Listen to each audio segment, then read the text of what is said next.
Ang virtual voting ay matagal na pong isinasagawa sa House of Representatives. Kapag meron pong mahalagang batas na kailangan maipasa, ang mga kongresista ay maaring bumoto through electronic platforms kung wala sila sa plenaryo. Andyan po ang pamamaraan ng text, SMS. Nandyan po ang Viber chats. Meron po kaming mga chat groups, virtual chat groups na kung saan pwede naming i-rehistro ang aming yes or ang aming no. Pwede rin po kaming tumawag sa Secretary General para itala ang aming boto. So marami pong pamamaraan para itala ang aming boto kahit wala kami sa Kongreso. At kahit maging sa komite, pwede ka rin makiluhok sa committee deliberations. Kukunin mo lang yung virtual link or yung Zoom link, ay pwede ka nang sumali sa diskusyon sa komite. So ito po ay hindi na bago. Ito po ay nasasad sa aming House Rules na upon consultation with the majority and the minority, the House Speaker may allow virtual voting sa mga plenary voting at sa deliberations committee. Yun po, matagal na po yung video conferencing na yan at virtual voting na isinasagawa. Kahit na wala ng pandemya, ginagawa rin po nilang practice yan.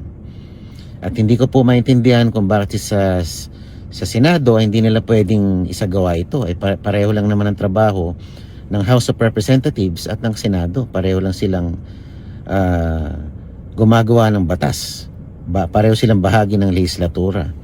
At kung matatandaan nyo po, nung nakaraang Kongreso, 17th or 18th Congress, ay naghain po ng resolusyon si then Senator Franklin Drilon at si Senator Ping Lacson para imungkahi ang pagpayag kay then Senator Laila de Lima para makilahok sa plenary deliberation sa Senado. Pero yan po ay nasa sa pagpapasya ng mayorya sa Senado. So hindi ko po maintindihan kung bakit noon ay minarapat nila na ito ay tamang mungkahi or hakbang. Pero ngayon, ito kanilang tinututulan. Kailangan maging consistent lang naman tayo. Alright, mag-reaction tayo dito mga kababayan sa mga statement ni Congressman Paulo Marcoleta at pati na rin itong si Congressman Egay Eresi na kung saan patungkol dito nga sa panungkala or minungkahi ni Senator Marcoleta, payagan yung mga senador na mag-participate sa kanilang mga trabaho bilang senador sa session or sa mga kung anong ginagawa nila sa Senate through online mga kababayan, via Zoom for that matter. Pero itong mga minority senators ay tumututol mga kababayan patungkol dito at alam naman po natin siguro yung dahilan bakit talaga ay 1 million % tutol sila dyan kasi pag i-allow yan mga kababayan ay makaboto sila if ever na palitan na nila si Senator or Senate President Alan Peter Cayetano mga kababayan, at yun naman yung dahilan talaga nila na hinaharangan nila itong proposal ni Senator Marcoleta para mabawasan yung suporta ng majority at sila yung manaig dito sa kailang binabalak. So anytime soon na pwede po silang sagawa ng kanilang pagpatalsik kay Senate President Alan Peter Cayetano. At nung nakaraang or first attempt na pag-impeach nila kay VP Sara mga kababayan ay yung ginamit pala nila dito sa pagboto doon sa 257 na congressman yata yung pumirma, pero hindi lahat ng mga congressman ay present doon sa House of Representatives. So kumuha or ang boto nila through electronic mga kababayan, hindi sila present physically para pumirma doon sa pagpapa-impeach nila kay VP Sara doon sa House of Representatives. Through electronics yung iba doon pala mga kababayan, siniwalat po yan ni Congressman Egay Eresi. Pero dito sa Senado na same lang naman yung kanilang function, gumagawa sila ng batas, parehas naman sila dito sa legislature. Pero yung mga minority senators ay talagang umaangal at yung dahilan talaga dyan mga kababayan na tututulan nila yung ganitong proposal ni Senator Marcoleta para hindi na makaboto yung mga yung mga senator na kaalyado ngayon nila Senator or Senate President Cayetano at yung 11 na kagrupo nila Soto, sila naman yung mag-take over at excited na nga siguro sila mga kababayan kasi itong majority senators ay may mga kaso na. Si Senator Jinggoy ay kinasuhan na ng plunder ng sa Sandigan Bayan. Tapos si Senator Villanueva, meron ding kaso, no? Si Senator Bongo, pati si Senator Robin Padilla ay kakasuhan din yata ng obstruction of justice daw, mga kababayan. So talagang masabi natin na hindi talaga lumalaban ng patas, no?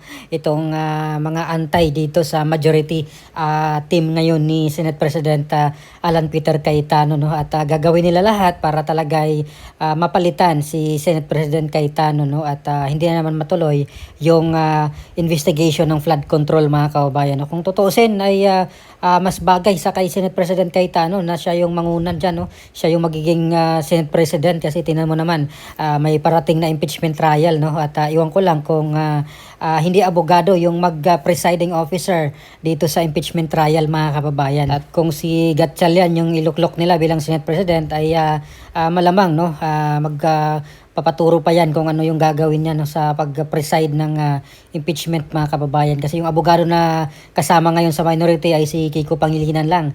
At unlike dito kay Senator Cayetano or Senate President Cayetano, abogado na po siya at alam niya yung gagawin niya, mga kababayan. Kaya po nila dating Senate President Enrile, Senate President Trilon, yung mga naunang mga Senate President, mga kababayan, ay mga abogado, no? At talagang hindi na kailangan turuan kung ano yung gagawin nila. Alam na nila yung gagawin nila pagdating dito sa impeachment, mga kababayan. At alam naman po natin na hindi lang po dito sa impeachment, no, yung dahilan, yung bakit nila talaga gustong patalsikin si Senate President Cayetano. At isa na rito yung ating nakikitang dahilan, yung sa parating na investigation nga ng Senate Blue Ribbon Committee sa Blue Ribbon, mga kababayan, itong flood control corruption. So isa yan sa kanilang pipigilan siguro para hindi na muling marinig ng mga taong bayan or hindi na muling sisilab yung galit ng mga Pilipino, no, patungkol dito sa flood control corruption na hanggang ngayon ay talagang wala pa yung mga big fish, mga kababayan. At yung inuuna nilang kasuhan ngayon,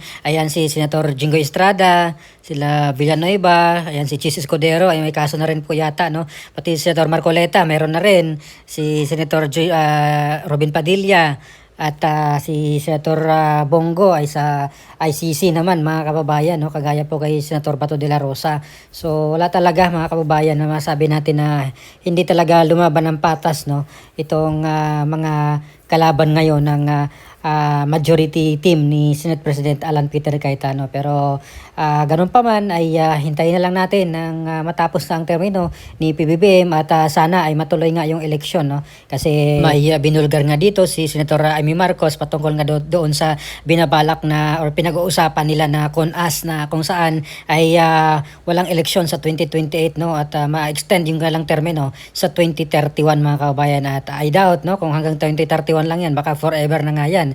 Siguro kasi kasama pala dyan yung extension ng term yung presidente, mga kababayan, pati yung mga congressman na mag-expire yung term sa 2028 at yung mga senador na mag-expire din yung kalang termino sa 2028. So talagang magagalit for sure yung mga taong bayan dyan kung talagang ipupush nila yan na walang eleksyon sa 2028, no? Sawang-sawa na yung mga Pilipino sa talamak na korupsyon na nangyayari ngayon sa ating gobyerno, bagsak ang ekonomiya, ang mahal ng bilihin. Kaya iwan ko lang kung ano kayang gagawin ng mga Pilipino, no, kung walang eleksyon sa 2028. Kasi yun lang po yung tanging paraan para palitan yung mga walang silbi ng mga politiko na namumuno sa ating gobyerno ngayon. So ano pa masabi nyo dito, mga kababayan, no, sa statement ngayon ni Congressman Marcoleta at ni Congressman Igay Arece, no? Ginagamit naman pala ng House of Representatives yung online voting, no, or video conferencing or teleconferencing, no?